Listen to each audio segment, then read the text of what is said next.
Circular rope है, circular rope is rotating with constant angular velocity, so प्रेंट एमर्स, हाँ, M omega square, M omega R square by 2 pi है, ठीक है, ये रोप का आंसर करेक्ट है।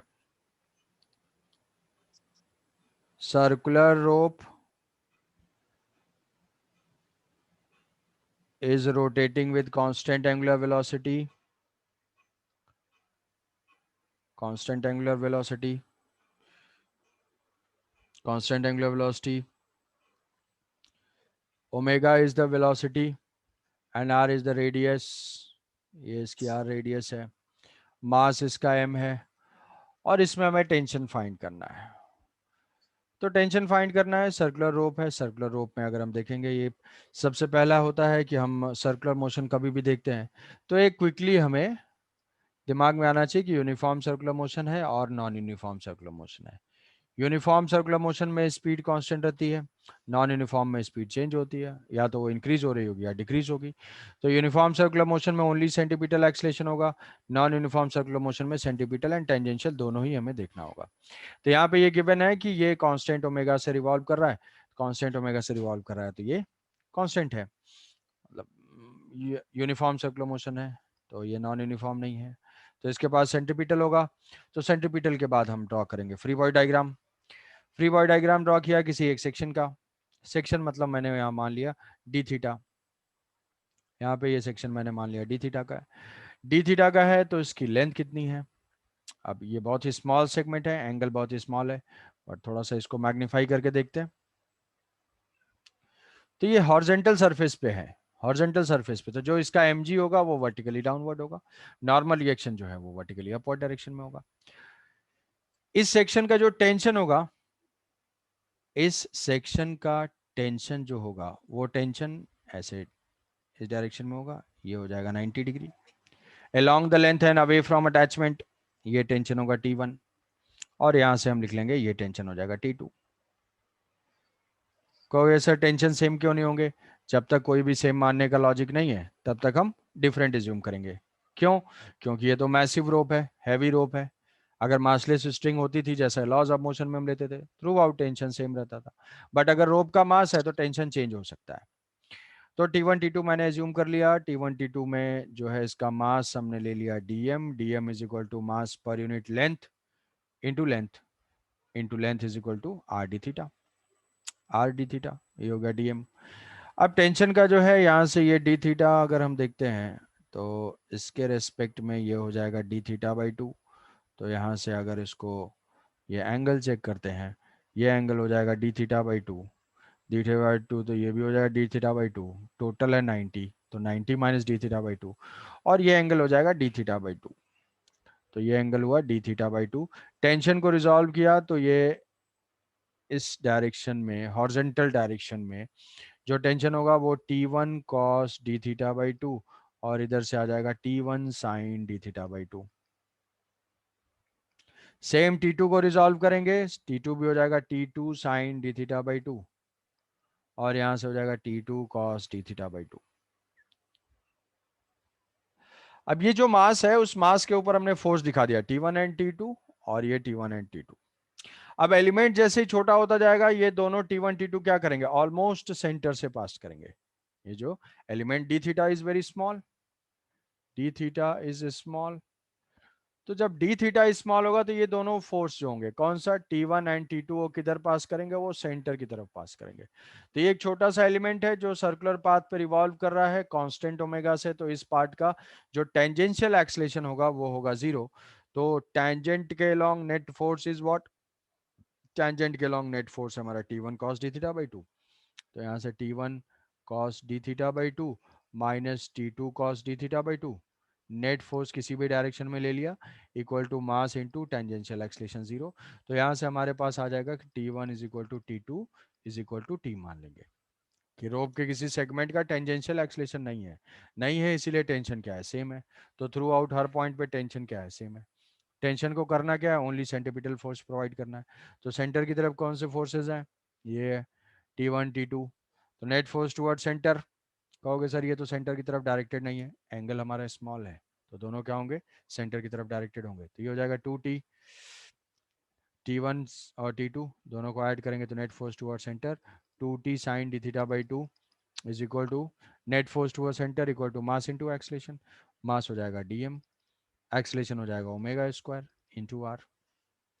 एंगल स्मॉल है तो एक अप्रॉक्सीमेशन बहुत ही कॉमन है जो कि बार बार हम यूज करते हैं, sine D theta by 2 is approximately equal to d theta by 2 where d theta is in radian. तो ये हो जाएगा 2t into d theta by 2 is equal to dm। dm को भी लिख लेते हैं, dm is equal to lambda r d theta, lambda r d theta into omega square r, m omega square are. तो ये डी थीटा कैंसिल होगा, 2 से 2 cancel हो जाएगा, डी थीटा कैंसिल आउट हो जाएगा, M omega square net force toward centre is equal to M omega square are. तो ये T is equal to lambda omega square are square. तो lambda is equal to mass per unit length, तो tension की value आ जाएगी T is equal to 2 pi M by 2 pi R. Total rope की length कितनी है, circumference के बराबर, तो ये हो जाएगा m divided by 2 pi r into omega square are square, r r cancel out होगा। तो ये वैल्यू जो है उसको भी याद रख लेना है, m omega square r divided by 2 pi. कि tension in the rope, further ये मैकेनिकल प्रॉपर्टीज में ये चीज यूज हो सकती है। ये किसी मेटल का कोई वायर है और अगर ओमेगा से रोटेट कर रही है, भाई ब्रेकिंग टेंशन उसका गिवन है कि किस टेंशन पे ये रोप ब्रेक कर जाएगी, then find the maximum omega with which it can be rotated. तो यहाँ पे हम टेंशन का एक्सप्रेशन हमें याद रहेगा, mass per unit radian into omega square are. तो टेंशन है यूनिट रेडियन के मास को जो है सेंटीपिटल फोर्स प्रोवाइड कर रहा है, तो m by 2 pi omega square r. Breaking tension given होगा तो यहाँ पे पुट कर देंगे और वहाँ पे जो है हम ओमेगा फाइंड कर सकते हैं। तो मैकेनिकल प्रॉपर्टीज ऑफ मैटर में इसके ऊपर क्वेश्चन हो सकता है, तो वहाँ पे डायरेक्टली ये टेंशन की वैल्यू को हम लोग यूज कर लेंगे। दूसरा हमारा रोप है, रोप में सॉरी वायर फ्रेम था, इसका आंसर किसी का आया, velocity as a function of distance travelled, कि ये रिंग है, यस सर, शरण्या, ठीक है। तो ये इसके लॉन्ग, इस रोप के लॉन्ग ये मूव कर रहा है। इनिशियली जो है, इनिशियली मैंने यहाँ पे इसको वेलोसिटी दे दिया v0। v0 से इस रिंग की रेडियस क्या है, इस रिंग की रेडियस आर है, रिंग की रेडियस आर है, वो स्लाइड कर रहा है, इस पे स्लाइड कर रहा है। तो यहाँ पे नॉर्मल रिएक्शन हमें सोचना है, कोफिशिएंट ऑफ फ्रिक्शन है mu, mu is the coefficient of friction. Horizontal plane में है, हॉरिजॉन्टल प्लेन में है तो यहाँ से mg होगा। तो इसको सेंटर के तरफ जो फोर्स प्रोवाइड कर रहा होगा रिंग से ही कांटेक्ट फोर्स होगा। क्यों, क्योंकि जो फ्रिक्शन फोर्स किसी पॉइंट पे अगर हम मानते हैं, मान लिया कि यहाँ से कुछ थीटा अगर ये रोटेट हुआ है, मान लिया कि ये जो डिस्टेंस है, ये डिस्टेंस को हम ले लेते हैं डिस्टेंस s, और इस पॉइंट पे इसकी स्पीड हो जाती है v, इसकी v स्पीड है। तो v स्पीड पे अगर हम देखेंगे तो रिंग जो है, रिंग के टेंजेंशियल डायरेक्शन में जो भी ये पार्टिकल है, इस पार्टिकल के टेंजेंशियल डायरेक्शन में होगा फ्रिक्शन। फ्रिक्शन इज कौन सा होगा, फ्रिक्शन होगा काइनेटिक, काइनेटिक फ्रिक्शन की वैल्यू रहती है फिक्स। अब ये फ्रिक्शन कैसे फाइंड करेंगे, फ्रिक्शन भाई यहाँ से इसमें नॉर्मल रिएक्शन हमने फाइंड करवाया था n1, और दूसरा नॉर्मल रिएक्शन क्या कर रहा होगा, इसको सेंट्रीपिटल फोर्स प्रोवाइड कर रहा होगा n2। तो what is the resultant normal reaction, resultant normal reaction के लिए हमने फ्री बॉडी डायग्राम एक क्वेश्चन लास्ट क्लास में किया था, उससे बनाया था कि भाई एक तो है कांटेक्ट के वजह से जो mg को बैलेंस कर रहा है, और दूसरा जो है इसको सेंटर की तरफ डायरेक्टेड होगा। तो रिजल्टेंट नॉर्मल रिएक्शन इसका इस टाइप का होगा। तो what is n, n is equal to n1 square plus n2 square का root, n1 and n2। what is n1, n1 is equal to mg। what is n2, net force toward centre is equal to m omega square, यह speed है, ठीक है, उसको replace कर लेंगे mv square by are. तो इस point पे जो वेलोसिटी है, इस पॉइंट पे मैं जनरल पॉइंट पे लिख रहा हूँ, तो ये हो जाएगा mv square by radius, mv square by radius r. Resultant normal reaction n, दोनों का रिजल्टेंट हो जाएगा, वो हो जाएगा n1 square plus n2 square n1 square plus n2 square, तो ये हो जाएगा mg square root of mg का whole square plus mv square by r का होल स्क्वायर का रूट। तो ये फ्रिक्शन फोर्स हो गया। अब ये फ्रिक्शन क्या करेगा, ये फ्रिक्शन धीरे धीरे धीरे धीरे स्पीड को कम करेगा, क्योंकि ये वेलोसिटी के टेंजेंशियल डायरेक्शन में है, वेलोसिटी के अपोजिट है। तो टेंजेंशियल एक्सेलरेशन क्या होगा इसका, ये तो सेंट्रीपिटल है, फोर्स जो है टेंजेंशियल है, फ्रिक्शन है, तो इसकी स्पीड जो है डिक्रीज करती जाएगी।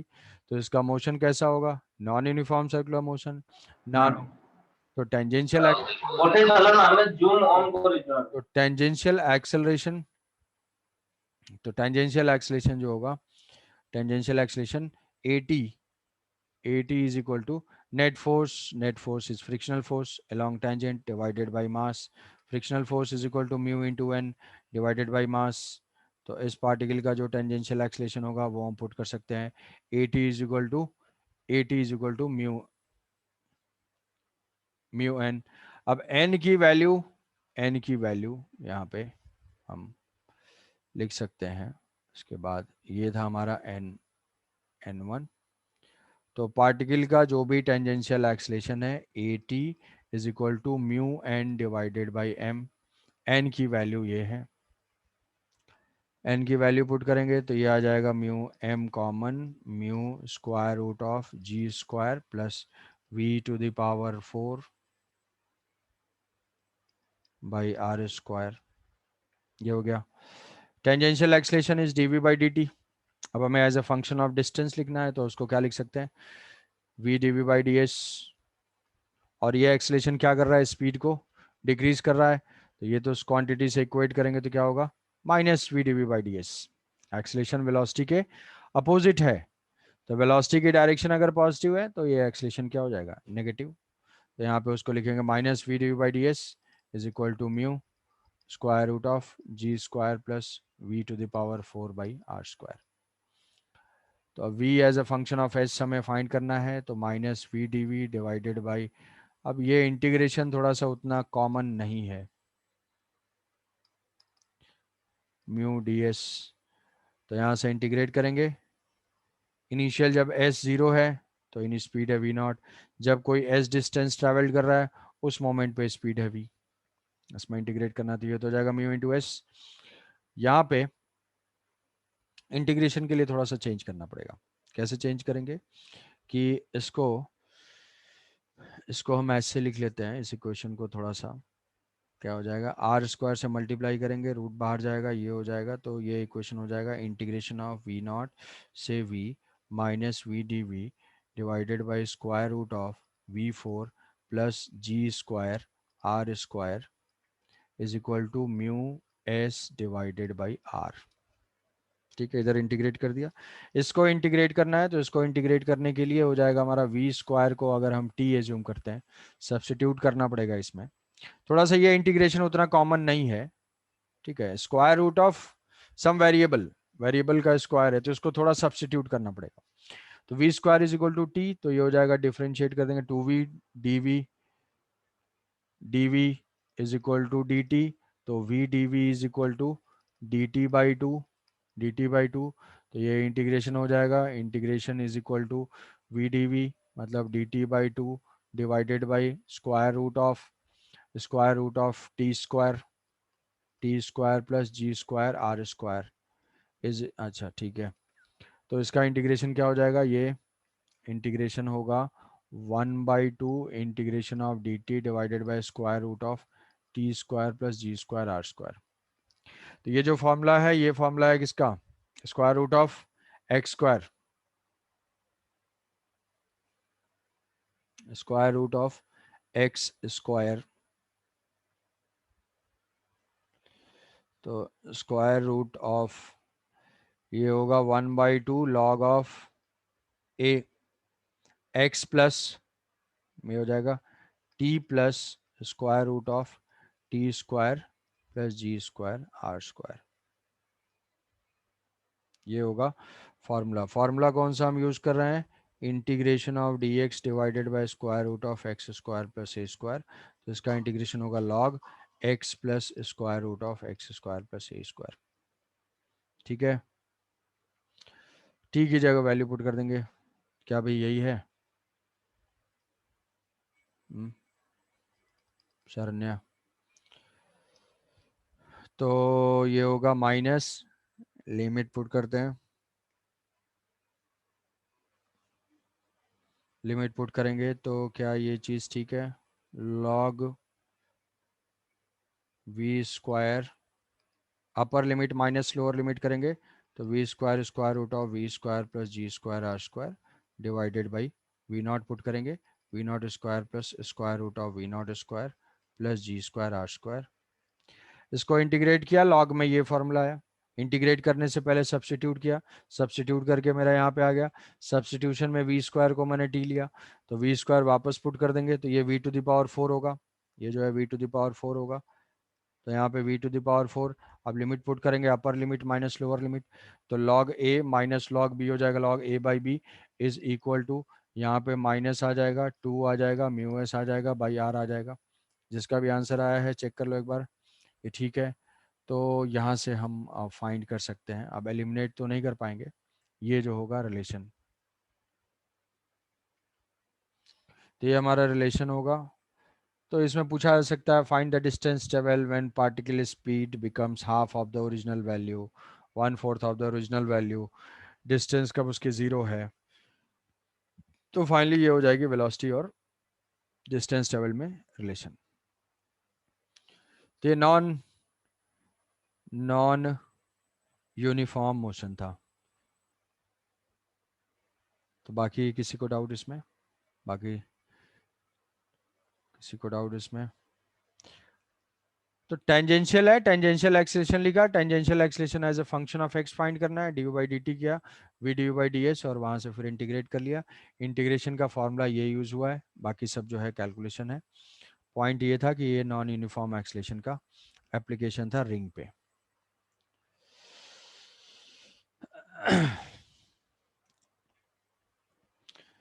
तो नेक्स्ट नेक्स्ट क्वेश्चन है, नेक्स्ट क्वेश्चन में जो है हमारे कुछ पॉइंट्स ही हैं जिसको हमने सॉल्व कर चुके हैं। Minimum speed for circular turn vehicle के लिए, तो ये है, हम ऐसे बोल सकते हैं banking of road, banking of road, road जो है वो इंक्लाइंड है, तो इसमें बहुत सारे केसेस हैं कि भाई लेवल रोड है, तो हम एक कंडीशन डिराइव करेंगे, उसी में सारी मॉडिफिकेशन कर लेंगे कि लेवल रोड पे टर्निंग, इंक्लाइंड प्लेन स्मूथ पे टर्निंग, तो अगर इंक्लाइन प्लेन और स्मूथ है तो वहां पे क्या करेंगे, फ्रिक्शन को जीरो मान लेंगे, और इस इंक्लाइन प्लेन रफ पे टर्निंग। तो बैंकिंग ऑफ रोड बेसिकली क्या है कि बैंकिंग ऑफ रोड की जरूरत क्यों है कि ये मान लो कि ये ट्रैक है और ऐसे है इंक्लाइन रोड, ये व्यू कौन सा है, ये क्रॉस सेक्शनल व्यू है, रोड जो है रोड इस तरीके से है, हमने उसको कट किया क्रॉस सेक्शन वाइज, हमें क्रॉस सेक्शन दिखाई दे रहा है, और ये जो है व्हीकल जा रहा है, व्हीकल की जो स्पीड है that speed is into the plane, into the plane, vehicle का जो मोशन है वो इस प्लेन पे इस डायरेक्शन में है, तो इनटू द प्लेन इसकी स्पीड है, तो इनटू द प्लेन को हम ऐसे वेलोसिटी दिखा सकते हैं कि क्रॉस है इसकी वेलोसिटी, और ये जो टर्निंग की जो रेडियस है, जो टर्निंग की रेडियस है वो मान लिया यहाँ से कि टर्निंग जो हो रही है वो इस आर रेडियस पे हो रही है, ये रेडियस हम मान लेते हैं आर है, वी स्पीड से टर्न कर रहा है। तो ये तो क्वेश्चन भी है और एक फार्मूला भी है जिसको याद रखना है जो कि यूजफुल हो सकता है कि सेफ टर्निंग के लिए कितनी मैक्सिमम स्पीड चाहिए, कितनी मिनिमम स्पीड चाहिए, सेफ टर्निंग के लिए हॉरिजॉन्टल रोड पे कितनी चाहिए, क्या होना चाहिए, कोएफिशिएंट ऑफ फ्रिक्शन यहाँ पे जो है टायर एंड इसके बीच में म्यू है। तो वी स्पीड से जा रहा है तो यहाँ पे कौन कौन से फोर्सेज हैं हम इसको ऑब्जर्व करेंगे, frame of reference of vehicle, frame of reference of car, car का ड्राइवर अगर फ्री बॉडी डायग्राम ड्रॉ करता है तो इंक्लाइन प्लेन है, इंक्लाइन प्लेन पे ऐसे टर्न कर रहा है, रेसिंग ट्रैक जैसा है, तो इसकी स्पीड है वी, कौन कौन से फोर्सेस है भाई, यहाँ से नॉर्मली एक्शन है, एम जी है, और कार के रेस्पेक्ट में ये दो हैं, मान लिया कि स्पीड मैक्सिमम है, v is equal to we max, अगर मैक्सिमम स्पीड होगी तो कार के किधर स्किड करने के चांसेस होंगे भाई? अगर ज्यादा स्पीड से आता है, टर्न करता है, तो बाहर की तरफ स्किड करेगा। तो v is equal to we max, तो उस मोमेंट पे उसकी टेंडेंसी होगी, tendency will be car can skid, और car has tendency to move up the plane, move up the plane, up the plane ये जा सकता है। तो जब ये स्किड करना चाहेगा बाहर की तरफ, तो फ्रिक्शन की तरह एक्ट करेगा। फ्रिक्शन जो है, अभी स्किडिंग हो नहीं रही है, समझ रहे हो कि स्किडिंग नहीं चाहिए, सेफ टर्निंग चाहिए। अगर स्किडिंग हो गई तो वो अनसेफ हो गया। तो हम कितना मैक्सिमम स्पीड से आके इस इंक्लाइन प्लेन पे टर्न कर सकते हैं।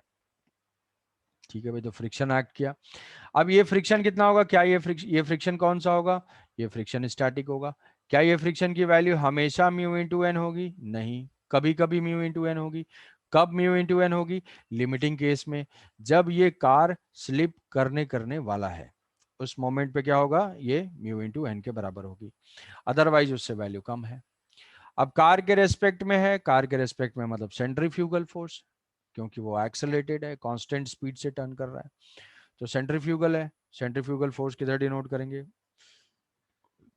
क्योंकि जो ड्राइवर है वो तो सेंटर की तरफ एक्सलेटेड है, तो वो सेंट्रीफ्यूगल फोर्स इधर डिनोट करेगा एम ओमेगा स्क्वायर आर। बाद में या वी वी स्पीड है तो M we square by r लिख सकते हैं इसको, m we square by are.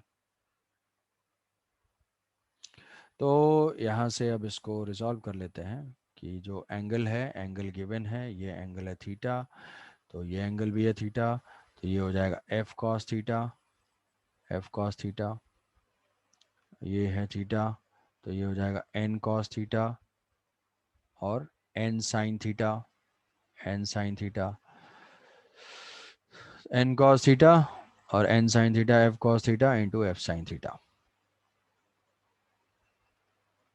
F sine theta, दोनों वर्टिकली डाउनवर्ड डायरेक्शन में, दो फोर्सेस हैं।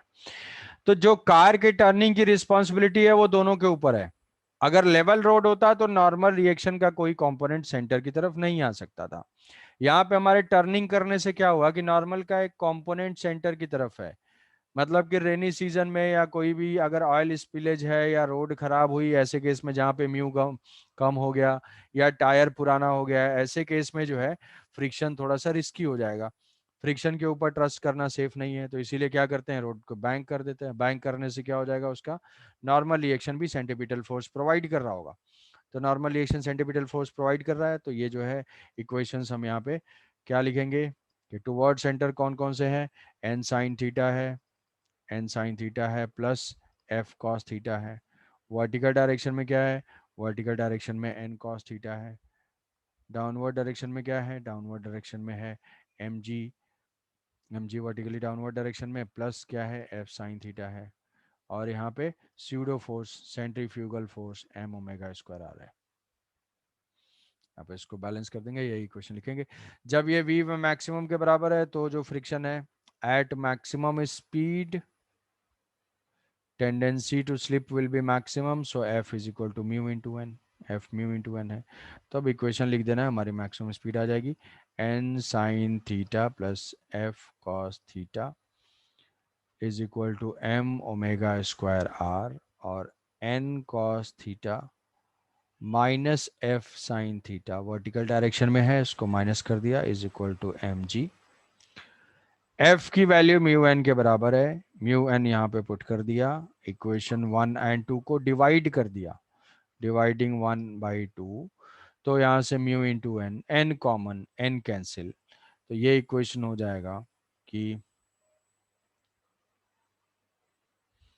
ठीक है, ये हो जाएगा कितना, एन कॉमन, ये sine theta plus mu cos theta divided by cos theta minus mu sine theta, m m cancel out हो गया, omega square r divided by g, omega को वी स्क्वायर बाई आर लिख लेंगे, तो हो जाएगा v square by r g. तो जो वी की वैल्यू हो जाएगी वो हो जाएगी square root of R G, bracket में sine theta, sine theta cos theta से इसी में डिवाइड भी कर सकते हैं, कॉस थीटा से डिवाइड करेंगे तो ये टैन थीटा हो जाएगा, ये 1 माइनस म्यू टैन थीटा। तो फाइनली जो मैक्सिमम स्पीड होगी tan theta plus mu divided by 1 minus mu tan theta. तो ये क्या है, v is equal to v maximum. Maximum speed, maximum safe turning की स्पीड पॉसिबल है, तो इसमें मास वगैरह दिया हुआ रहेगा, तो ये पुट करके हम फाइंड कर सकते हैं। अगर v स्पीड जो है वो मिनिमम होती है, अगर v is more than v max, car will skid outward, outward की तरफ वो स्किड करेगा, स्किड करेगा। अब इसमें जो है अगर v मिनिमम होती है, स्पीड धीरे धीरे कम किया, तो यहां से देखो क्या इफेक्ट होगा कि यहां से अगर कार तो बहुत फास्ट स्पीड में आ रही है तो बाहर की तरफ स्किड करने के चांसेस है, तो फ्रिक्शन जो है वो इन्वर्ट है। बट अगर मान लो कार स्लो स्पीड से ट्रेवल कर रही है, स्लो स्पीड से टर्निंग ले रही है, हालांकि ये चीज ऑब्जर्व होना बहुत मुश्किल है, ऐसा होता नहीं है, बट हम एक थ्योरेटिकली यहाँ पे केस डेराइव करेंगे कि अगर कार की स्पीड कम हुई, कार की स्पीड कम हुई, ये कम हुआ, तो M we square by r क्या होगा, वो कम होता जाएगा। तो M we square by r अगर कम होता जाएगा तो हम बोल सकते हैं कि कार के ऊपर जो रेडियली आउटवर्ड फोर्स है वो कम होगा।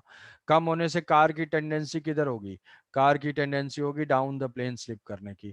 तो जब डाउन द प्लेन स्लिप करने की टेंडेंसी होगी तो फ्रिक्शन किधर एक्ट करेगा, अप द प्लेन। मतलब बहुत स्लो स्पीड में आएगा तो कार ऐसे नीचे गिर जाएगा, ऐसा तो होता नहीं है क्योंकि फ्रिक्शन वहां पे सफिशिएंट है। बट थ्योरेटिकली अगर हम ऐसा सोचते हैं कि भाई इंक्लिनेशन के बारे में, मान लो स्लोप बहुत ज्यादा है, तो अगर वो कम स्पीड से आएगा तो M we square by R जो कि सेंट्रीफ्यूगल फोर्स है ये वीक होगा।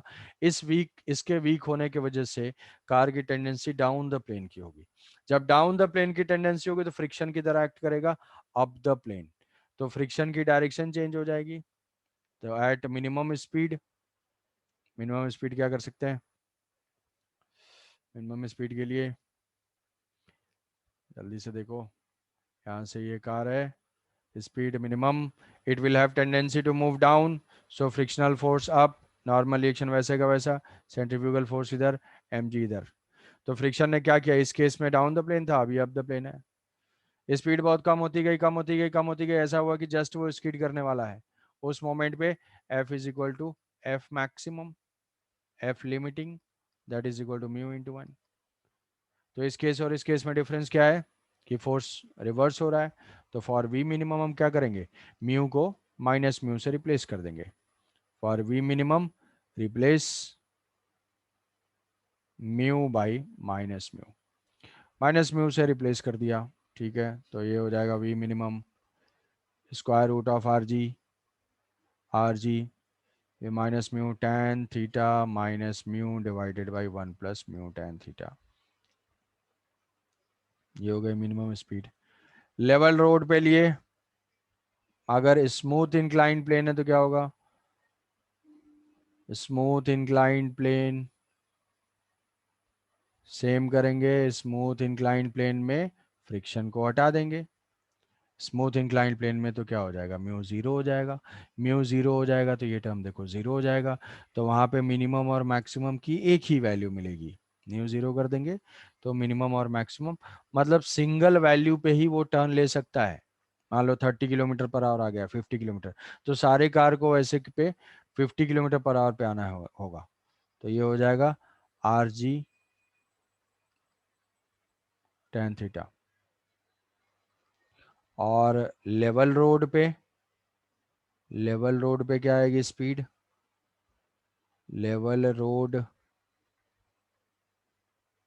लेवल रोड के लिए थीटा जीरो, लेवल रोड है, नॉर्मल जो टर्निंग होती है, तो थीटा जीरो, तो टैन थीटा जो है जीरो हो जाएगा, टैन थीटा जीरो। तो उस केस में भी एक ही स्पीड आएगी जो कि हो जाएगा root mu R G, mu R G, mu R G, mu R G से ज्यादा होगा, म्यू आर जी से कम होगा तो ठीक है। ये क्या है, ये मैक्सिमम स्पीड है, मैक्सिमम स्पीड है। देखो मिनिमम कुछ होगा नहीं, यहाँ पे अगर जीरो पुट करेंगे तो नेगेटिव टाइप का आ जाएगा, माइनस रूट के अंदर जो अनरियलिस्टिक है, वहां पे हमारी मैक्सिमम स्पीड आएगी। मैक्सिमम स्पीड मतलब भाई ऐसे थोड़ी है कि अगर कोई लेवल रोड पे रुका हुआ है तो वो गिर जाएगा, या नहीं, मिनिमम की कोई वैल्यू नहीं है वहां पे, मैक्सिमम है कि बहुत ज्यादा स्पीड से आएगा। तो ये हो जाएगा म्यू आर जी। तो ये है maximum safe speed. Maximum safe speed. तो ये तो व्हीकल के टर्निंग से रिलेटेड थे। तो व्हीकल का मोशन ब्रिज पे और हॉरिजॉन्टल, दो टाइप के डिस्कशन हमने किए कि अगर वर्टिकल प्लेन में व्हीकल मूव कर रहा है और हॉरिजॉन्टल पे मूव कर रहा है।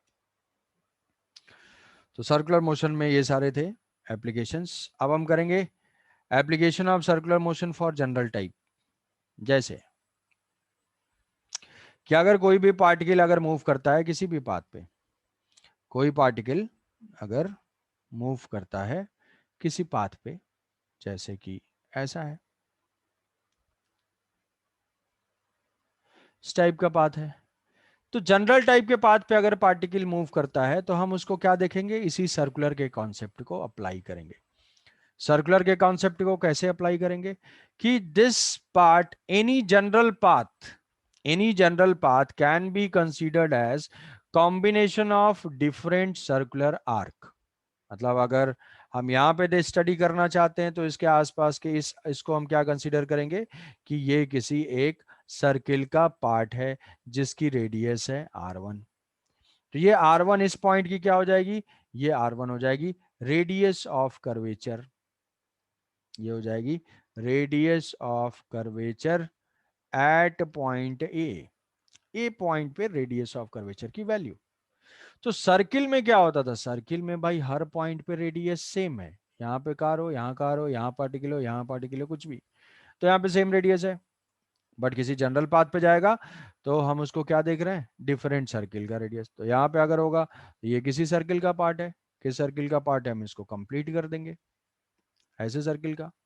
तो यहाँ पे क्या है r2। इधर कहीं देखेंगे तो ये क्या है, ये सर्किल का पार्ट है। तो ये देखो कि अगर सरफेस फ्लैट हो रहा है तो उसकी रेडियस ऑफ कर्वेचर क्या हो रही है, इंक्रीज हो रही है। सरफेस अगर फ्लैट होता जा रहा है तो सर्किल जो है, सर्किल का रेडियस बढ़ता जा रहा है। या ऐसे सोच लो कि अगर सर्किल बहुत बड़ा होगा तो उसका जो एक सेगमेंट होगा वो क्या होगा, फ्लैट टाइप का होगा। तो अगर सर्कुलर पाथ पे मूव करता था तो इसका रेडियस ऑफ कर्वेचर कांस्टेंट होता था।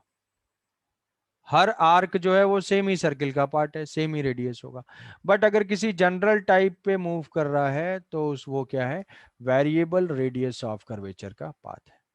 तो लेकिन हम क्या करेंगे, सर्कुलर के कॉन्सेप्ट को अप्लाई कर सकते हैं। भाई इस पॉइंट पे अगर होगा तो मुझे यहाँ पे जानना क्या है, मुझे यहाँ पे जानना है रेडियस ऑफ कर्वेचर। रेडियस पता चल जाएगा तो मैं इसको एक आर टू सर्किल का मोशन मान के यूनिफॉर्म नॉन यूनिफॉर्म ये सारी चीजें अप्लाई करके सॉल्व कर सकता हूँ। कि जैसे मान लो इस टाइप का कोई रोड होगा, मुझे यहाँ पे नॉर्मल रिएक्शन फाइंड करना है। तो फोर्सेस वर्सेस डिनोट करके रेडियस ऑफ कर्वेचर फाइंड करके नेट फोर्स टुवर्ड सेंटर और net force along tangent equation apply कर देंगे। तो सबसे पहला है कि any general motion is the combination of different circular motion, multiple circular motion of variable radius of curvature. तो यहाँ पे हम बोलेंगे कि जनरल पाथ पे ऑन एनी जनरल पाथ, किसी भी जनरल पाथ पे are O C radius of curvature is variable. ये है भाई जो आर ओ सी समझ रहे हैं, ये क्या है, variable, radius of curvature variable है। अच्छा, स्ट्रेट रोड का रेडियस ऑफ कर्वेचर, अगर स्ट्रेट रोड है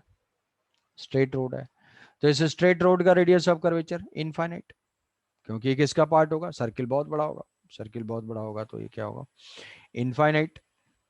तो इसका R O C of straight horizontal road वो हो जाएगा इनफाइनाइट। तो हम यहाँ पे भी सर्कुलर मोशन अप्लाई कर सकते हैं विथ आर की वैल्यू क्या, इनफाइनाइट एज्यूम करके। तो अब अगर इतना है तो एक चीज मैं क्वेश्चन पूछूंगा, वो बताना है कि सपोज कि any particle is moving with non zero velocity.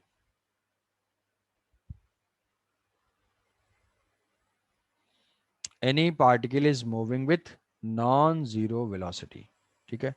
Velocity of particle on a circular path, velocity में वैरी में रिमेन कांस्टेंट, कांस्टेंट नहीं है, बस इतना दिया हुआ है कि it is moving with non zero velocity.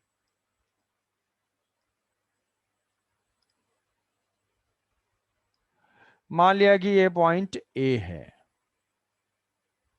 ए है, ऐसा हम बी पे भी ले सकते हैं, ऐसा बी ए है। तो इसमें से कुछ डायरेक्शंस हैं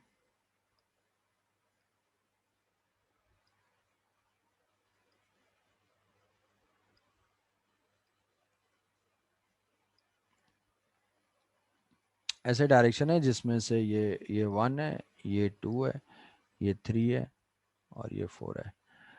इसमें क्या है कि ये टेंजेंट है, समझ रहे हो? 2 क्या है? टेंजेंट है। 2 is the tangent to the path, 2 is the tangent to the path, and 4 is the normal to the path, path के नॉर्मल है। ऐसे मूव कर रहा है, ये डायरेक्शन में मूव कर रहा है। सपोज करो ये पॉइंट ए है, ये पॉइंट बी है। तो which of the following vectors और which of the following direction can represent the velocity? Which one can represent velocity? Which one can represent the acceleration of that particle? ठीक है, दिया हुआ ये है कि particle is moving with a non zero velocity, particle is moving with non zero velocity towards right बोल सकते हैं। मान लो वो ए पॉइंट पे है, तो हमें ये बताना है कि which directions can represent the velocity, velocity को रिप्रेजेंट कर सकते हैं। एंड एक्सेलेरेशन बताना है भाई।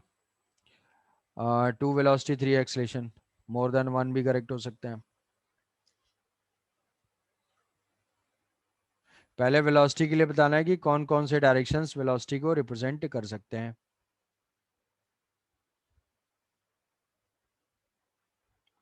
To instantaneous velocity, okay.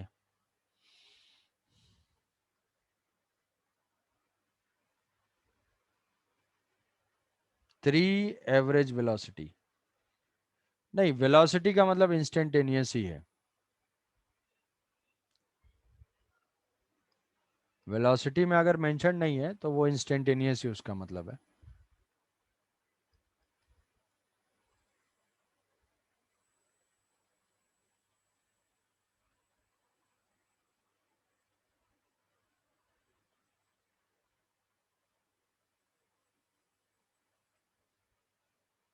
हम्म, अच्छा वेलोसिटी रिप्रेजेंट करने के लिए 2 3, पहले वेलोसिटी वाला बताओगे? ठीक है, 3 रिजल्टेंट एक्सलेशन, ओके। दिशा 280, 4 AC, जनरल टाइप का पाथ है। पहले वेलोसिटी बताओ ना, कौन कौन से डायरेक्शंस वेलोसिटी को रिप्रेजेंट करते हैं? क्या वन वेलोसिटी रिप्रेजेंट कर सकता है? किसी पाथ पे कोई पार्टिकल मूव कर रहा है तो क्या वन के डायरेक्शन में कभी पार्टिकल की वेलोसिटी वेक्टर हो सकती है?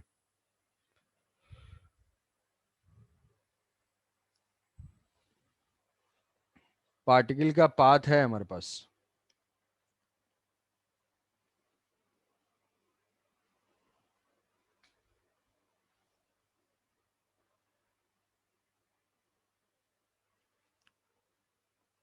पार्टिकल का पाथ है। क्या वन कभी वेलोसिटी को रिप्रेजेंट कर सकती है? वन कभी नहीं। Velocity is always tangential to the path, और वेलोसिटी का मतलब ऑब्वियसली इंस्टेंटेनियस वेलोसिटी। एवरेज तो किधर होगी? एवरेज जो है वो इनिशियल और फाइनल डिस्प्लेसमेंट के डायरेक्शन में, एवरेज की कोई बात ही नहीं है। Instantaneous velocity is always tangential to the path. तो ये गिवन डायरेक्शंस में से कभी भी 1 या 3 या 4 वेलोसिटी वेक्टर को रिप्रेजेंट नहीं कर सकता है अगर पार्टिकल का पाथ ऐसा है, ठीक है। तो velocity can only be represented by 2, velocity only 2 vector से रिप्रेजेंट हो सकता है, बाकी 1 3 4 ये रिप्रेजेंट नहीं करेंगे।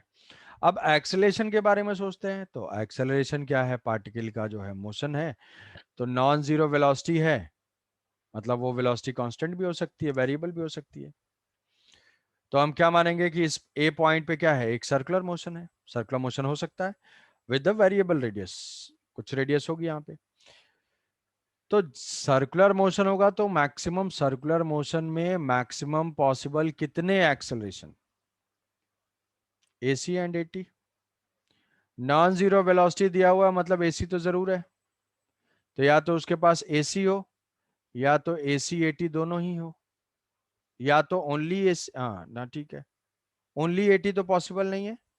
ओनली AT पॉसिबल अगर होता तो ठीक है, ओनली AT क्यों नहीं पॉसिबल है? नॉन जीरो वेलोसिटी दिया हुआ है। ऐसा होता है कि भाई बाइक उस रोड पे चल रही है और अभी स्टार्ट किया तो वेलोसिटी जीरो है, तो सेंटीमीटर जीरो हो गया, ओनली 80 हो जाएगा। तो ये केस हमारा रूल आउट हो गया क्योंकि नॉन जीरो वेलोसिटी है। तो या तो एसी होगा या तो एसी 80 दोनों होगा। तो वेक्टर एक्सलेशन वेक्टर को कौन रिप्रेजेंट कर सकता है?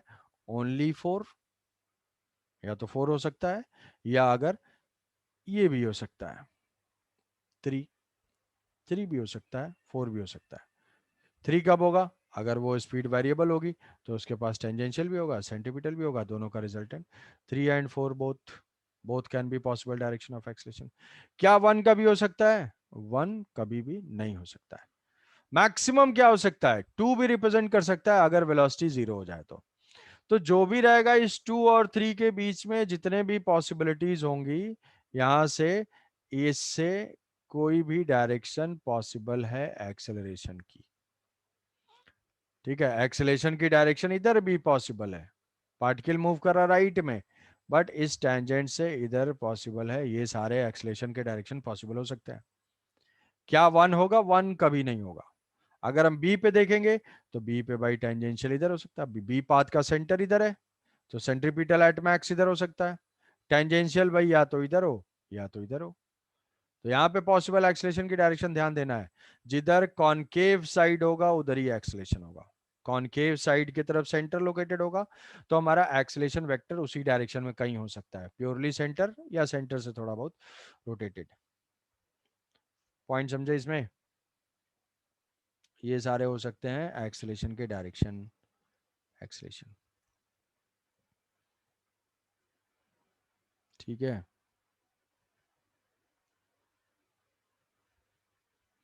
तो ये एक्सलेशन के डायरेक्शन है, आई होप समझ गए होगे। कुछ डाउट है तो मैसेज कर सकते हो। तो जब वेलोसिटी और एक्सेलेरेशन ऐसी पॉसिबल है तो हमारा क्या है,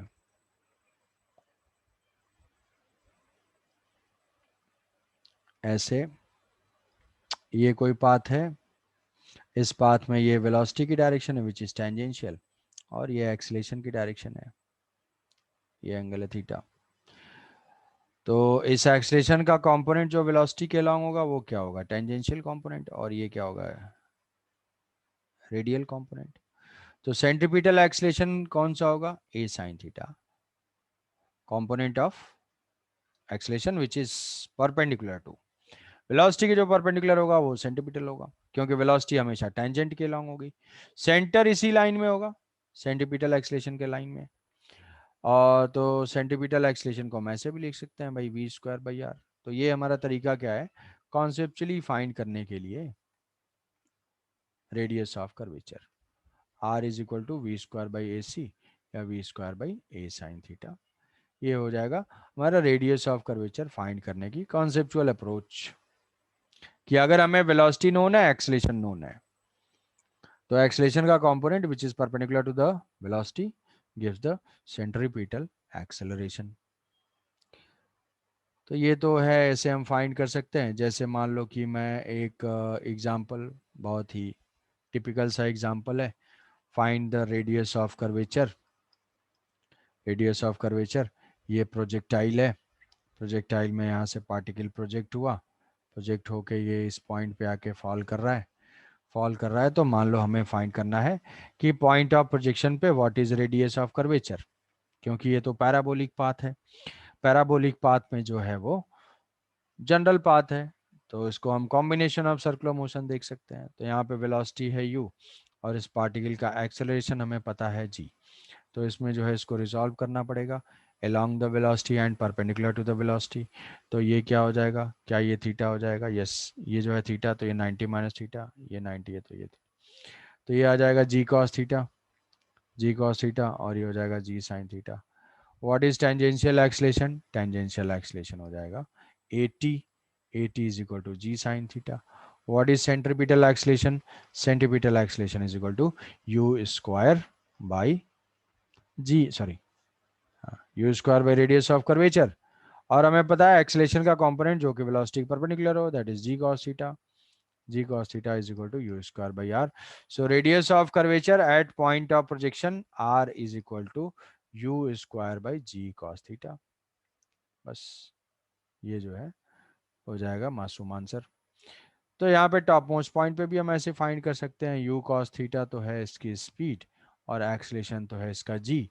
तो हाईएस्ट पॉइंट पे रेडियस ऑफ कर्वेचर क्या हो जाएगा, R O C, R O C at highest point,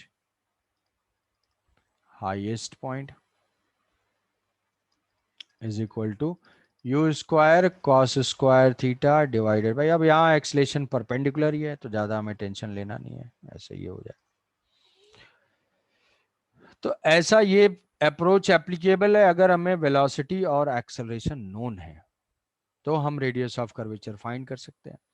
अब मान लो कोई तुम्हें ऐसे दे दिया कि भाई, अच्छा ठीक है मैं क्वेश्चन देता हूँ, दूंगा क्वेश्चन इस पे दूंगा, पैराबोलिक ब्रिज के लिए, पैराबोलिक ब्रिज के लिए इसी को कैसे अप्लाई करना है। जैसे मान लेते हैं ऐसा कि अब अगर हमें y as a function of x given है, मतलब इक्वेशन ऑफ पाथ गिवन है, इक्वेशन ऑफ पाथ गिवन है, तो फाइंड करना है कि रेडियस ऑफ कर्वेचर किसी पॉइंट पे क्या है। तो वहां पे मैथमेटिकली जो है रेडियस का फॉर्मूला है जिसको कि यूज करना है, r is equal to 1 + Y dash Y prime का square whole to the power 3/2 divided by Y double prime, Y double prime, और 1 + dy बाई डी एक्स का whole square to the power 3/2 divided by d2y by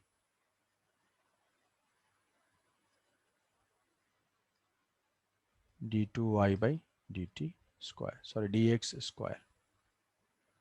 कि y as a function of x अगर known है तो ये equation हम use कर सकते हैं for radius of curvature at any point. यहां से फंक्शन मिलेगा, इसको पुट करके हम निकाल सकते हैं। जैसे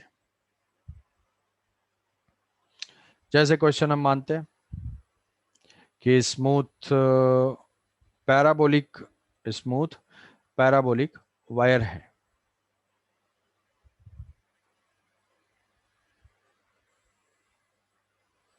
और इस वायर का इक्वेशन है, ये जो पैराबोला है वो y is equal to X square.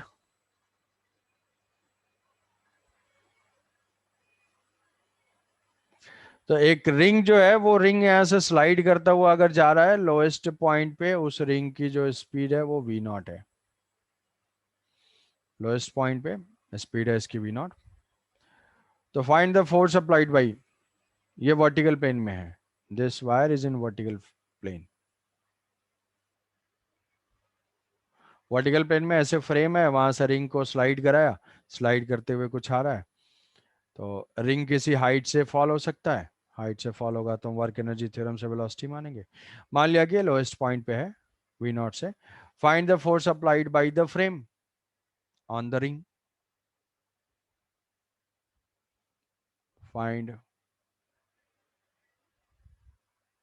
Applied by frame on ring, by the frame on the ring, find the force applied by the frame on the ring, ring के ऊपर force applied find करना है, मतलब हमें क्या find करना है, normal reaction find करना है। तो रिंग का फ्री बॉडी डायग्राम ड्रॉ करेंगे, रिंग का जो है फ्री बॉडी डायग्राम ड्रॉ करेंगे, तो ये हो जाएगा नॉर्मल रिएक्शन, यहाँ से हो जाएगा M G N M G, concave type का पाथ है, कॉनकेव टाइप का पाथ है हमें कि इधर जो है सर्कुलर मोशन में क्या लिखते गए, net force toward centre, net force toward centre के लिए यहाँ पे भी लिखेंगे, लेकिन यहाँ पे सर्कुलर पाथ नहीं है, तो कोई बात नहीं, अगर सर्कुलर पाथ नहीं होता है तो हमें क्या करना होता है, उस पॉइंट का रेडियस ऑफ कर्वेचर फाइंड करना होता है कि ये जो आर्क है, ये आर्क किस रेडियस का पार्ट है। तो नेट फोर्स टुवर्ड सेंटर लिखेंगे N minus M G is equal to M V naught square by are. तो अब यहाँ पे रेडियस ऑफ कर्वेचर फाइंड करने के लिए हमारे पास एक कॉन्सेप्चुअल अप्रोच है कि भाई वेलोसिटी एक्सलेशन नोन है, तो हम एक्सलेशन का कंपोनेंट डिफाइन कर लेते हैं परपेंडिकुलर टू वेलोसिटी और हो जाता है। बट यहाँ पे ऐसा नहीं दिया हुआ है, तो क्या करना होगा, हमें मैथमेटिकली फाइंड करना होगा। कैसे? हमारे पास इक्वेशन है कौन सा, 1 + y प्राइम का square power 3/2 divided by y2 y double prime, कि Y square Y prime square by y2। तो अब x0 और y0 पे radius of curvature ROC at 0 0, तो y की वैल्यू तो एक्स स्क्वायर गिवन है, dy/dx is equal to 2x, d2y/dx square हो जाएगा क्या, वो 2। तो 1 बाई इक्वेशन पुट करते हैं, R O C at 0 0 is equal to 1 + y prime square 4x square whole to the power 3/2 divided by y double dash हो जाएगा 2। कहाँ पे चाहिए, 0 0 पे चाहिए, तो x की वैल्यू 0 पुट कर दिया, ये 1 हो गया। ROC is equal to 0.5 meter, ROC at 0 0 is equal to x0 1/2 meter, 1/2 meter. ये m/2 नहीं है भाई, ये क्या है, 1/2 मीटर है ये।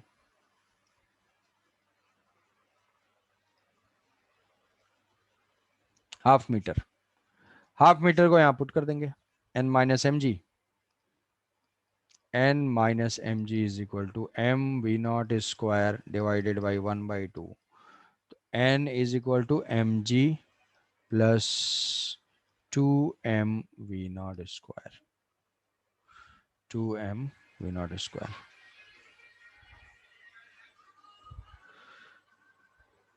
तो ये हो जाएगा mg plus 2mv0 square.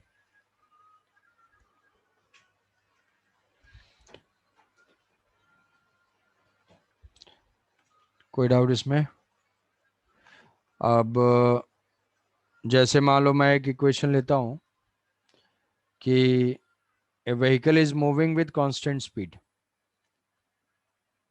a vehicle is moving with constant speed along a bridge y is equal to,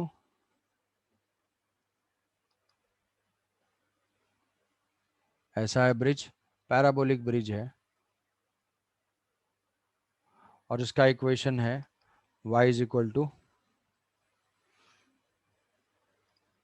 4x minus X square. 4x minus x square is the equation of bridge. Vehicle is moving with 10 meter per second.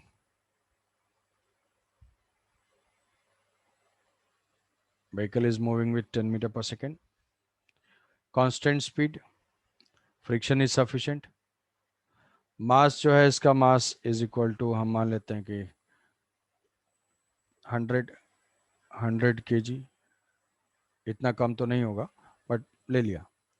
100 kg vehicle का मास है, 10 metre per second से उस bridge पे चढ़ रहा है, rough है। तो find the normal reaction at the highest point.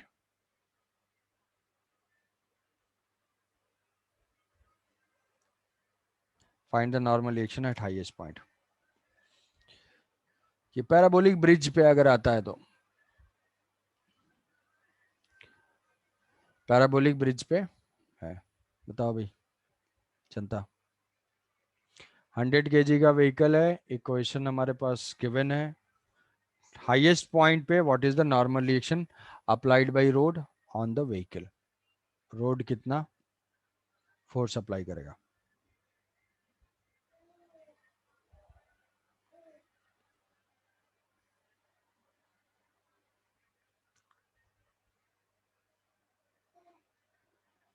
Equation अगर चाहिए तो इक्वेशन यहाँ से 1 + y prime square to the power 3/2 divided by y double prime.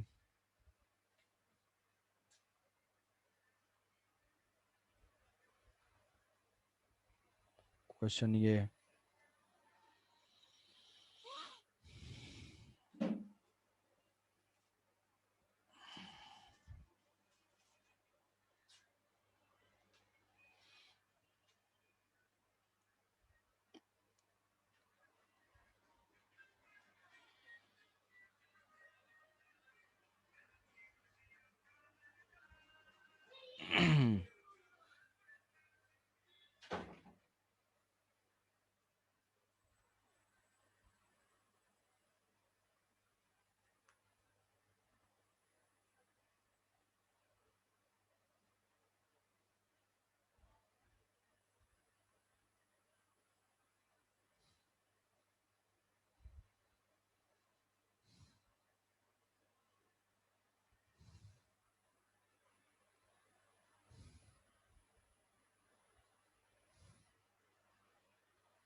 बताओ भाई।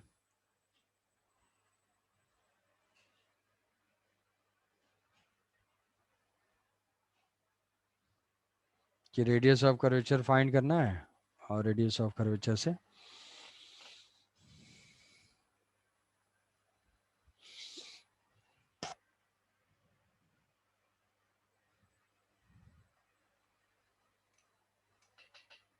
ये इस ब्रिज का इक्वेशन है।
अरे कोई आंसर बताओगे?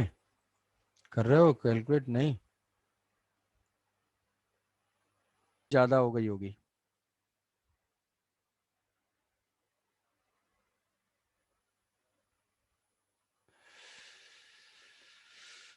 ठीक है, radius of curvature R O C is equal to 1 + dy/dx। तो dy/dx हो जाएगा यहाँ से 4 - x। r is equal to 1/2, 4 - 2x whole square, y prime का whole square to the power 3/2 divided by double derivative तो ये जीरो हो जाएगा, -2 आएगा। ठीक है, -2। तो माइनस का मतलब वो उसको हमें प्लस कर देना है, मॉड लेंगे। रेडियस ऑफ कर्वेचर नेगेटिव का मतलब डाउनवर्ड डायरेक्शन में है सेंटर, इसलिए हमें नेगेटिव आ रहा है, उससे हमें मतलब नहीं है। ये हो जाएगा 2। अब x की वैल्यू क्या पुट करेंगे? यहाँ तो ये ज़ीरो है, ये क्या है? ये इक्वेशन ऑफ पैराबोला है। पैराबोला से क्या हम ये पॉइंट्स निकाल सकते हैं? हाँ भाई, पॉइंट्स पता चल गए कैसे। x 0 पे है और ये x इक्वल टू 4 है, तो ये x इक्वल टू 4 और x इक्वल टू 0, तो ये हो जाएगा x इक्वल टू 2। तो x इक्वल टू 2 अगर हम यहाँ से पुट करेंगे तो वो सो फिर से क्या आएगा? 1/2। हाँ ठीक है, तो radius of curvature is 1/2। Mod लेंगे, x की वैल्यू 2 पुट करेंगे, इस पॉइंट पे मुझे चाहिए। तो R O C at x is equal to 2, तो 2 पुट करेंगे, 4 - 4 0, तो 1, ये आ जाएगा 1/2, तो 1/2 मीटर। ठीक है, अब इक्वेशन लिखेंगे, यहाँ पे नॉर्मल रिएक्शन और यहाँ पे एम जी हो जाएगा 1000, और यहाँ से ये स्पीड है 10। तो नेट फोर्स टुवर्ड सेंटर हो जाएगा mg downward 1000 -n is equal to v square by r half. By half, तो ये हो जाएगा 2। हाँ यार, ये जो है तीस n n is equal to 1000 minus, तो 2 2 इंटू 10⁴। हाँ, तो n की वैल्यू नेगेटिव आ रही है, मतलब क्या है कि स्पीड जो है ज़्यादा फास्ट है, तो इसका मतलब ये यहीं पे इससे पहले ही कहीं पे कांटेक्ट छोड़ देगा।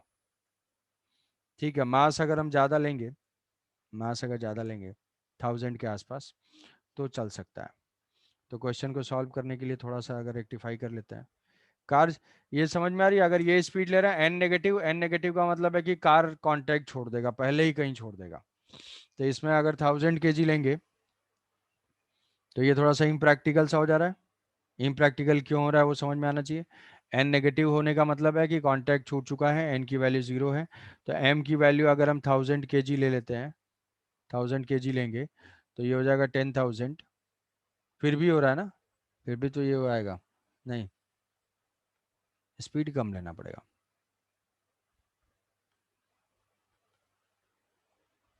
थाउजेंड अगर होता है तो ये 10,000 हो जाएगा, mv²। स्पीड को कम कर देते हैं, ज़्यादा तेज चल रहा है ये। इस केस का आंसर हो जाएगा n0। इस केस का आंसर हो जाएगा n0। v is equal to 1 meter per second, तो यहाँ पे 1 मीटर। ये रैंडम एक वैल्यू लिया जिससे नेगेटिव आ गया, तो कोई बात नहीं, उसको जो है हम चेंज कर देंगे कि नेट फोर्स टुवर्ड्स सेंटर, तो mg, तो mg हो जाएगा 10,000। 10,000 minus n is equal to mv² by r। r की वैल्यू है, ये हो जाएगा 1/2। 1/2 तो ये 2,000, तो this 10,000 minus n is equal to 2,000। तो यहाँ पे ठीक है, नॉर्मल रिएक्शन की कुछ वैल्यू आएगी, positive value. 10,000 minus 2,000, 8,000 newton. n is equal to 8,000 newton. 8,000 newton. Speed वहाँ पे ज़्यादा हो रही थी, स्पीड ज़्यादा हो रही थी। n कभी भी अगर नेगेटिव आता है तो इसका मतलब है कि n 0 होगा। नेगेटिव क्यों नहीं हो सकता? भाई सरफेस उसको पुश ही कर सकता है ना, पुल नहीं कर सकता है। तो इसीलिए अगर कभी ऐसा n नेगेटिव आए तो n 0। तो हमने क्या किया कि कुछ वैल्यू कैलकुलेट करने के लिए मास को थोड़ा, कार तो 100 kg का नहीं होगा, बोला था कि वो तो ज़्यादा, 1000 kg ले लिया, स्पीड थोड़ा कम कर दिया सो दैट कि रोड के कांटेक्ट में रहते हुए जाए। तो यहाँ से फाइंड कर लिया। रेडियस ऑफ कर्वेचर नेगेटिव क्या सिग्निफाई कर रहा है कि सेंटर बाई उसका डाउनवर्ड डायरेक्शन में है, इसलिए। तो अगर नेगेटिव आता है तो हम क्या करेंगे, उसको मॉड ले लेंगे। मॉड डबल डेरिवेटिव जो भी कर्व होता है उसका ये डबल डेरिवेटिव नेगेटिव होता है, इसलिए आ रहा था यहाँ पे। समझे ये कुछ कि पैराबोलिक टाइप का ब्रिज होगा तो हमें किसी पॉइंट का रेडियस ऑफ कर्वेचर फाइंड करना होगा।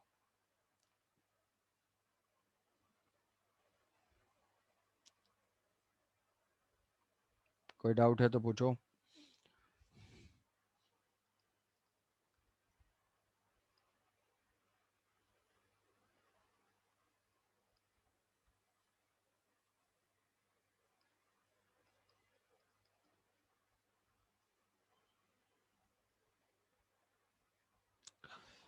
अब नेक्स्ट है कि हम इसी टाइप के सर्कुलर मोशन वाले कॉन्सेप्ट को क्या कर रहे हैं, जनरल पे एक्सटेंड कर रहे हैं। तो क्या ओमेगा सिर्फ सर्कुलर पाथ के लिए डिफाइन हो सकता है? नहीं। क्या कोई पार्टिकल स्ट्रेट लाइन में चल रहा है तो भी हम सर ओमेगा डिफाइन कर सकते हैं? हाँ बिल्कुल।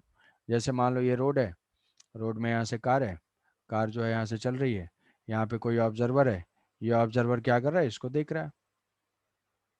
ये मान लो परपेंडिकुलर वाली लाइन है, अभी ये 30 डिग्री पे है, 30 डिग्री से ये यहाँ पहुँच गया, यहाँ पहुँच गया, मान लो कि ये 30 डिग्री और चला गया, 30 डिग्री 60 डिग्री कुछ भी। तो यहाँ से क्या है, अगर ये किसी स्पीड से रोज मूव कर रहा है व्हीकल, तो उसको ऑब्जर्व करने के लिए इसको क्या करना पड़ रहा है, अपने हेड को टर्न करना पड़ रहा है। तो ये क्या हो जाएगा, इस कार की angular velocity about this point. अगर हम कोई पॉइंट लेते हैं यहाँ से, तो यहाँ से एंगल कुछ अलग होगा, मे बी 20 डिग्री। ये जो है यहाँ से 20 डिग्री हो जाएगा, ये भी 20 डिग्री होगा। तो इस पॉइंट के रेस्पेक्ट में एंगुलर डिस्प्लेसमेंट 40 डिग्री, इस पॉइंट के रेस्पेक्ट में angular displacement 60 degree. But what is linear displacement? Linear displacement constant. तो हम किसी भी, पहला पॉइंट यहां से है कि हम किसी भी टाइप के मोशन के लिए एंगुलर वेरिएबल डिफाइन कर सकते हैं। मतलब हमें ये दिमाग में नहीं रखना है कि theta omega always only defined for circular motion, नहीं है। दूसरा पॉइंट है कि ये जो एंगुलर वेरिएबल्स हैं, these are frame dependent, observer dependent. Theta omega and alpha are observer dependent. ठीक है, observer dependent, while linear quantities are constant. यहाँ पे जो है, अगर मान लो ये 60 डिग्री है, मान लो 1 आवर लग रहा है या 60 सेकेंड लग रहा है, तो हम इसको क्या करेंगे, इसका ओमेगा भी डिफाइन कर सकते हैं, थीटा डिवाइडेड बाई टाइम। तो जब थीटा अलग अलग है तो ओमेगा भी अलग अलग होगा, डिफरेंट डिफरेंट होगा। तो हमारा स्पीड इस कार की कांस्टेंट है 10 metre per second. Linear speed is a fix value, while angular velocity या angular speed is frame dependent, observer dependent.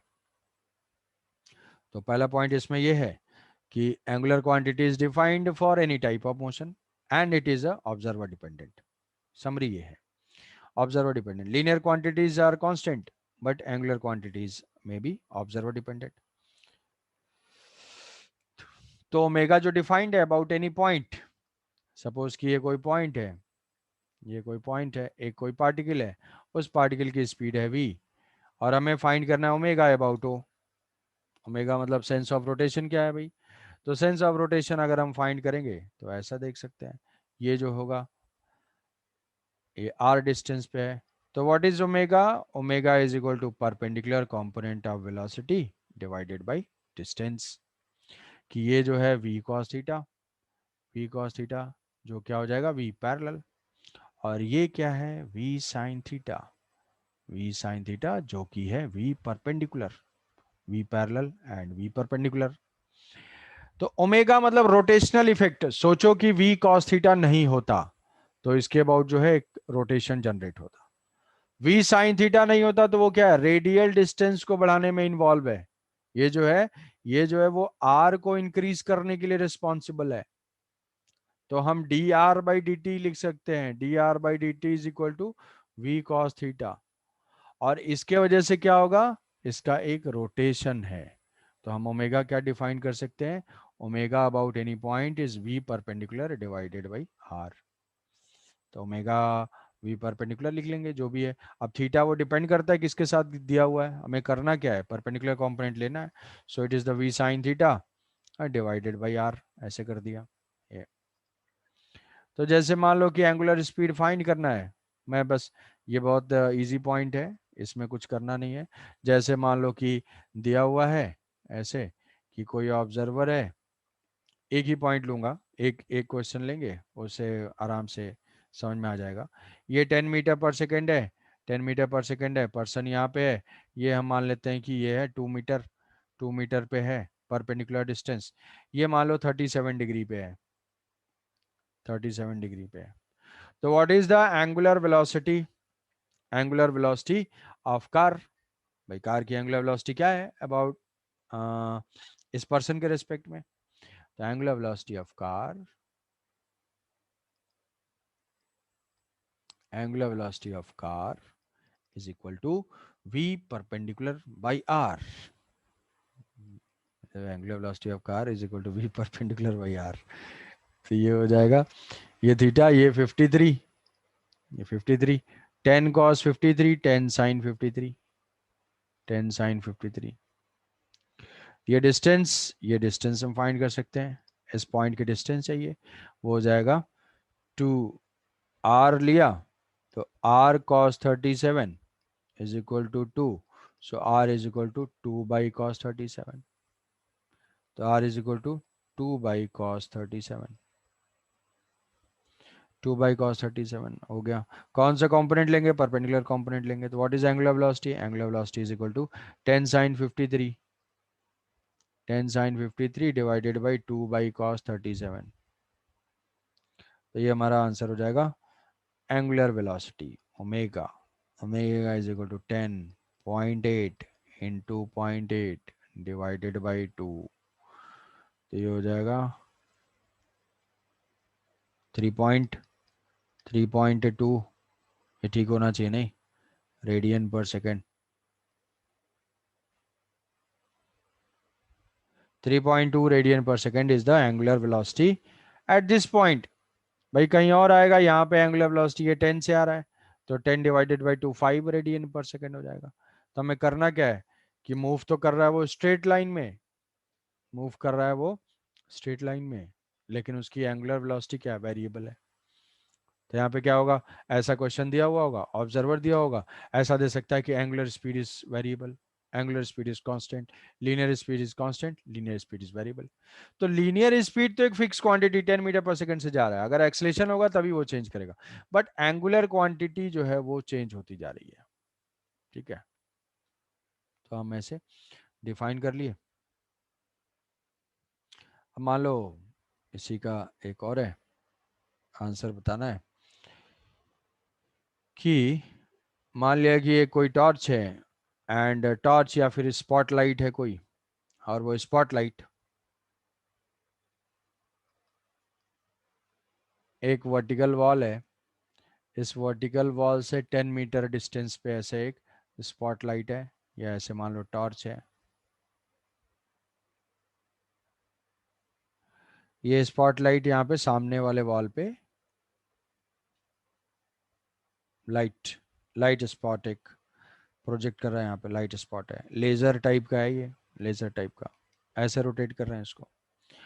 तो angular speed is of this is equal to omega is equal to 10 radian per second. 10 radian per second,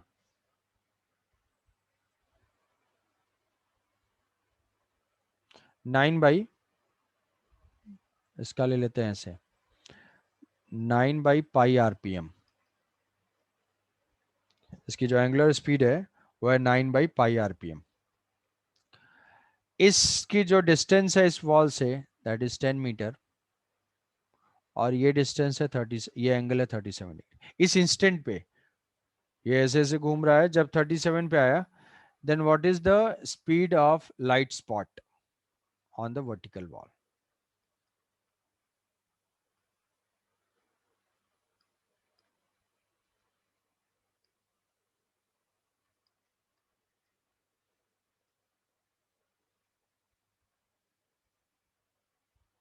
find the speed of light spot on vertical wall. Vertical wall के ऊपर light spot की speed क्या है?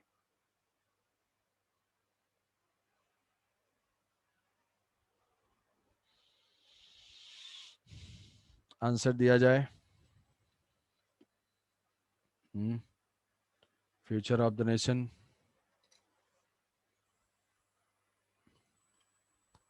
Future of the nation के बाद जाओगे college में तो वहां पे सुनोगे cream of the nation.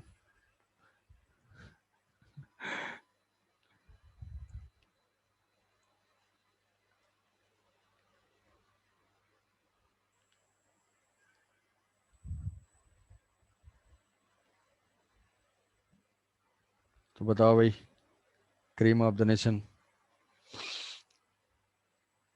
Speed on off light spot on vertical wall.